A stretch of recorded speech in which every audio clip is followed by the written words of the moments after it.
Olá! Seja muito bem-vindo ao canal Vozeando. Para você que gosta de um bom romance e curte uma boa história de amor, está começando agora mais um capítulo de Orgulho e Preconceito. Neste capítulo, Lizzie, Jane, suas irmãs e a senhorita Lady Lucas conversam sobre o baile da noite anterior. E no calor da conversa, Lizzie faz uma promessa que não conseguirá cumprir. Capítulo 5. A uma curta caminhada de Longbourn, vivia uma família com a qual os Bennets eram particularmente íntimos. Sir Will Lucas fora anteriormente comerciante em Meryton, onde fez uma fortuna razoável e recebeu do rei o honroso título de cavaleiro pelo seu mandato como prefeito. Talvez essa distinção tenha sido tão fortemente apreciada que lhe causou desgosto permanecer como negociante e continuar residindo numa pequena cidade mercantil. E abandonando a ambos, mudaram-se com sua família para uma casa a cerca de 1 milha de Meryton, denominada a partir daquele momento de Lucas Lodge, onde ele poderia pensar com prazer em sua própria importância e, desprendido dos negócios, ocupar-se unicamente em ser cortês com todos. Pois, embora orgulhoso por sua posição, não se tornara arrogante. Ao contrário, ele era atencioso para com todos, inofensivo, amigável e prestativo por natureza. Sua introdução na corte real do palácio de St. James o tornara ainda mais cortês. Lady Lucas era uma mulher muito bondosa, embora não esperta o suficiente para ser considerada uma vizinha valiosa para a senhora Bennet. Ela tinha vários filhos. A mais velha delas era uma jovem inteligente, sensata, com cerca de 27 anos, e muito amiga de Elizabeth. Era absolutamente necessário que a senhorita Lucas e as senhoritas Bennet se reunissem para conversar sobre o baile, e na manhã seguinte à festa, a primeira compareceu a Longbourn para trocar impressões.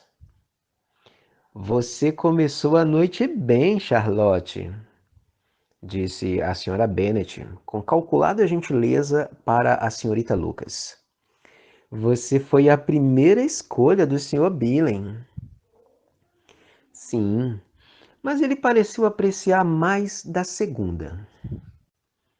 "Oh, você está falando de Jane, suponho, porque ele dançou com ela 2 vezes. Realmente pareceu que ele a admirava. Na verdade, acredito que ele gostou dela, pois ouvi comentários sobre isso. Mal sei o que. Algo dito pelo Sr. Robson. Talvez esteja se referindo à conversa que eu ouvi entre o Sr. Bingley e o Sr. Robson. Não mencionei isso para a senhora?" O Sr. Robson, perguntando se ele gostou do baile Meryton, se não achava que havia muitas mulheres bonitas no salão, e qual ele achou a mais bela? E ele respondeu imediatamente a última pergunta. "Ah, a mais velha das senhoritas Bennet, sem dúvida. Não é possível ter uma opinião diferente sobre esse ponto." Palavra de honra. Essa foi uma resposta realmente decidida, ressaltou a senhora Bennet. Parece até que... Ah, entretanto, tudo pode não dar em nada, como você bem sabe.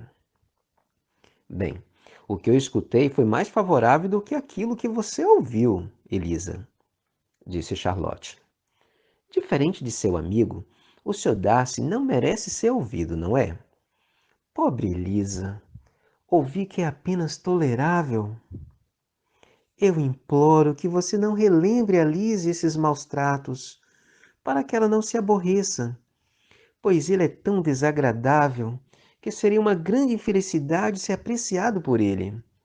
A senhora Long me disse que ontem à noite ele ficou sentado perto dela por meia hora sem abrir a boca uma vez. A senhora tem certeza? Não há um pouco de exagero? Disse Jane.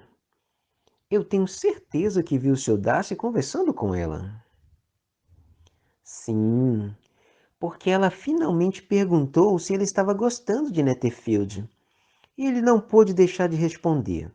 Mas a senhora Long disse que ele pareceu bem aborrecido por ter de falar com ela.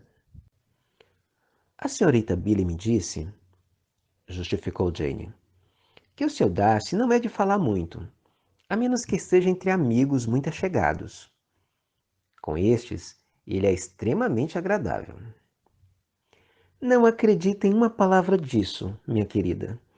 Se ele fosse tão agradável, teria falado com a senhora Long, mas posso adivinhar como foi. Todo mundo comenta que ele é muito orgulhoso. Por isso, ouso dizer que de alguma forma ele ouviu que a senhora Long não possui carruagem e foi ao baile em um transporte alugado. Não me importo que ele não fale com a senhora Long, disse a senhorita Lucas, mas eu gostaria que ele tivesse dançado com Elisa. Na próxima vez, Lizzie, disse sua mãe, eu não dançaria com ele se eu fosse você. Acredito, senhora, que posso prometer-lhe com segurança que nunca dançarei com ele. O orgulho dele, disse a senhorita Lucas, não me ofende tanto quanto o orgulho das pessoas em geral, porque há uma justificativa para tanto. Não deveria causar surpresa que um jovem tão elegante, de boa família, com fortuna e tudo a seu favor, pense tão bem de si mesmo, se assim posso expressar. Ele tem o direito de estar orgulhoso. Isso é verdade, respondeu Elizabeth. E eu poderia facilmente perdoar o orgulho dele se ele não tivesse ferido o meu. O orgulho, observou Mary, que se inflamou com a profundidade de suas próprias reflexões. É uma falha muito comum, eu acredito. Por tudo que já li, estou convencida de que é muito comum mesmo. A natureza humana é especialmente predisposta a isso. E há pouquíssimos de nós que não nutrem um sentimento de autossatisfação em relação a uma ou outra qualidade pessoal, seja ela real ou imaginária. Já a vaidade e o orgulho são coisas diferentes, embora as palavras sejam frequentemente usadas com sentido semelhante. Uma pessoa pode ser orgulhosa sem ser vã. O orgulho está mais relacionado à nossa opinião sobre nós mesmos e a vaidade ao que desejamos que os outros pensem de nós. Se eu fosse tão rico quanto o Sr. Darcy, exclamou um jovem Lucas que veio junto com suas irmãs, eu não me importaria com o quão orgulhoso eu sou. Eu teria uma matilha de cães de caça e beberia uma garrafa de vinho por dia. Então, você estaria bebendo muito mais do que deveria, disse a senhora Bennet. E se eu lhe visse assim, recolheria sua garrafa diretamente. O menino protestou que ela não deveria fazer isso. Ela continuou a afirmar que o faria, e a discussão terminou apenas com o fim da visita.